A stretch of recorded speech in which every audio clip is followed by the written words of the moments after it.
ਅੱਛਾ ਪਤਰੇਰਾ, ਹਾਂਜੀ ਆ ਜਿਹੜੀ ਮਹਿਫਲ ਆ ਜਾਂ ਸੋਬਤ ਆ, ਹਾਂਜੀ ਆ ਜਿਵੇਂ 4 ਬੰਦੇ ਰਲ ਕੇ ਬਹਿ ਗਏ, ਹਾਂਜੀ ਜਿਹੋ ਜਿਹੀ ਮਹਿਫਲ ਤੇ ਉਹੋ ਜਿਹਾ ਬੰਦੇ ਤੇ ਅਸਰ ਜ਼ਰੂਰ ਪੈਂਦਾ। ਪੈਂਦਾ ਜੀ।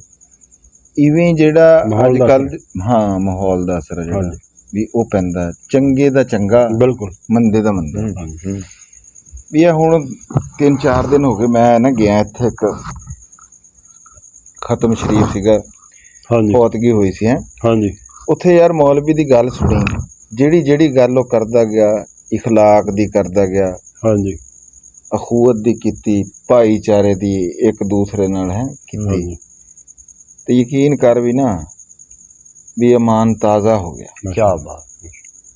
ਬਿਲਕੁਲ ਇੰਝ ਜਿਵੇਂ ਹੈ। ਹੋਰ ਉਹਨੇ ਬੜੀ ਚੰਗੀ ਚੰਗੀ ਗੱਲਾਂ ਕੀਤੀਆਂ। ਇੱਕ ਵਾਰੀ ਆਪਣੇ ਅੰਦਰ ਬੰਦੇ ਦੀ ਨਾ ਝਾਤੀ ਜ਼ਰੂਰ ਪੈਂਦੀ ਆ ਜਦੋਂ ਹਾਂ ਝਾਤੀ ਕੋਈ ਵੀ ਮਾਰੀ ਚੰਗੀ ਗੱਲ ਹੋਵੇ। ਉੱਥੇ ਤਾਂ ਬੜੀ ਆਪਣੇ